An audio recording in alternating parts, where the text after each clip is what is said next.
Hey, what's up you guys, it's Ch30 and welcome back to my channel. In today's video we're going to go into chapter 30 of How to Disappear by Sharon Huss Wrote.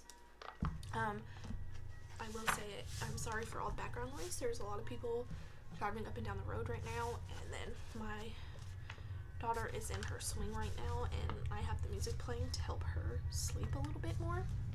So anyways, let's get right into this video. This video may contain sensitive topics and foul language. If you do not wish to continue, please click off the video now. You have been warned. Chapter 30. Mom takes me to Lipton's house after school the next day and the next, and Miss Gregory invites her in and they chat over coffee while we're working on the presentation, and it's okay. I'm not saying she's a completely different person or anything, but I can tell she's trying, and I am too. I put on a little bit of makeup from Neiman Marcus. I reconsider some of the clothes she bought me and find a couple of sweaters that aren't too terrible. Lipton says I look nice. He says it in front of my mom and she almost breaks her face smiling. She even gives me my phone back. We're eating dinner Friday evening and she slides it across the table. She doesn't ask for my password. What's this? I hardly recognize it. You may have it back, she says. Under one condition, you talk to me. I don't expect you to tell me everything you're thinking or feeling, but let me know if something's wrong, if I can help. Even if you don't think I can, don't shut me out, okay? Dad stops eating to look at her, then at me, like he suddenly noticed a pair of deer have walked into the room and are grazing our table. Okay, I say. Mom nods and she smiles and dabs her napkin to the corners of her eyes. Dad says, and they all lived happily ever after. We laugh, and for a moment it feels like it might be true, but my story isn't over yet, and I'm not sure how it's going to end.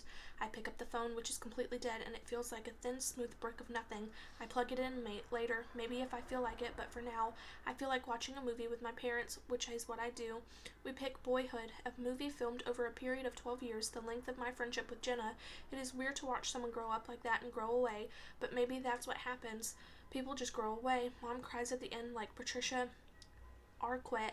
I hug her and she cries harder. I'm nothing like the boy in the movie, so I'm not sure why she's crying, and she doesn't say. Sometimes you just need to let stuff out.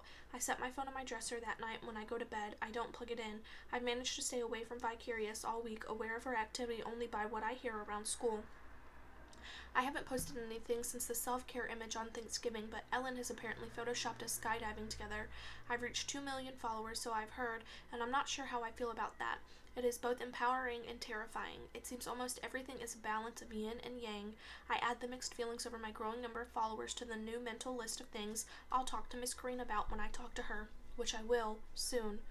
Most of my weekend is spent with Lipton finishing the Siege of Jerusalem project and fiddling around on Minecraft. He shows me how it works. Adam would give himself a concussion if he knew about this, he says, but I'm curious and I like the fantastical worlds you can create on there. Lipton has a whole island with castles and waterfalls and farmland and shops, even a bowling alley. He switches over to a different server where there are other players and monsters, and here's the sword-wielding, fire-throwing ninja. When he comes across little figures who are standing idle, their masters have stepped away, he picks them up and tosses them off a nearby cliff. Did you just kill him? He grins at me. You totally threw a completely innocent person to his death without even blinking. He'll regenerate, Lipton shrugs. Serves him right, standing around like that in the middle of a battle.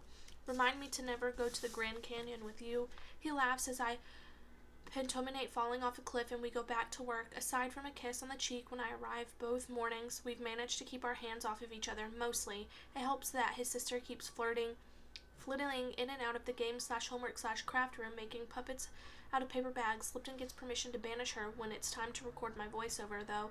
He also gets permission to close the door while we're recording. Even in my state of relative calm, I can't do the whole script without messing up, so we record it in sections. Lipton keeps saying it's great, but when he plays it back to me, I sound like I've swallowed sandpaper.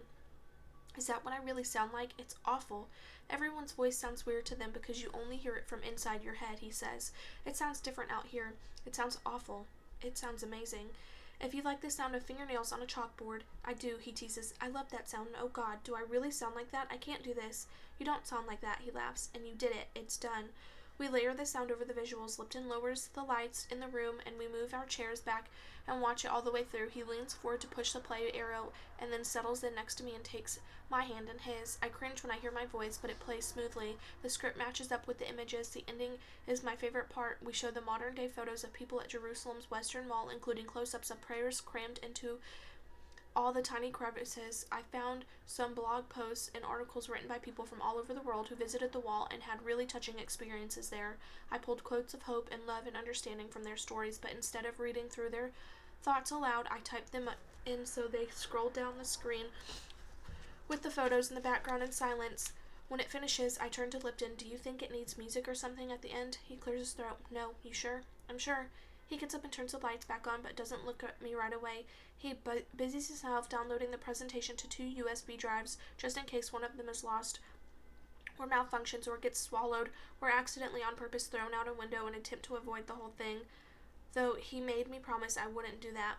The way he's not saying anything makes me worried. He's disappointed that it's not good as his bottle of Thermopolite and he won't beat his other grade. Do you think they'll ask questions? I'm terrified of this prospect, obviously. They're more likely to be stunned into silence, he says. Is that bad? Lipton closes his eyes and sighs. You really have no idea, do you? It's brilliant. You're brilliant. I laugh. And you're delusional.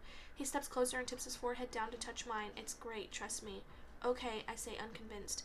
He leans away and then an incredulous smile forming. You don't trust me. It's not that. You totally don't trust me. He thinks it's funny, sort of, but there's a hint of hurt behind his eyes. I know what it looks like. I'm just nervous, I say, about getting up there. What if they laugh? If they point and stare and I mess up and I can't? What if I get up there? My breath starts to get choppy. I think whoa, here. He holds me up by my arms and guides me into a chair. You okay? I drop my head between my knees, take deep breaths. The room spins. I lower myself to the floor. I curl up. What's happening? Lipton is on hands and knees next to me. I close my eyes, try to breathe deep and slow. Paper bag. Lipton is talking to himself now. Paper bag. He runs to the craft supplies and grabs something and is crinkling it. And then he brings it to my face. Breathe.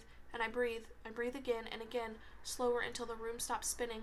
Lipton's eyes are wild and he leans over me, holding the bag to my mouth. It's one of his sister's puppets with googly eyes and a pink pom-pom nose.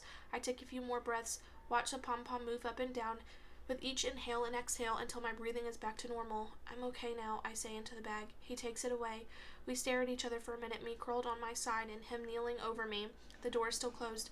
I'm sorry, I'm such a freak, I whisper. You're not. It's okay. I push myself up. I know I am. He starts to object again, but I press my fingers to his lips. He closes his mouth. I take my hand away. Don't try to convince me I'm someone different or better or stronger than I am, okay? I'm doing the best I can, but sometimes it's not very good. Sometimes I have to lie on the floor and breathe into a paper bag. That's just who I am. I understand. The expression on his face is in fact very understanding. Sometimes I am so scared of people, of being around people, that I have to hide in the bathroom or behind shrubbery or something. He nods. I get it.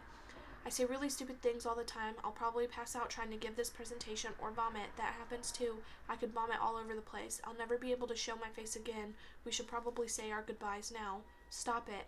I'm serious. He drops from his kneeling position to sit on the floor next to me. I don't care about any of that. Just wait till I vomit on you, I say. He laughs. Stop trying to scare me away. I'm not.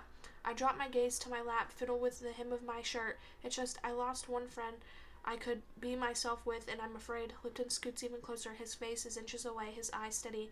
You can be yourself with me. I don't want you to be anyone else, okay? I return his gaze. I nod. He leans in, and his lips are on mine, and I do not want to be anyone else, not even a little bit. That is the end of chapter 30. I will see you guys in the next video. Bye!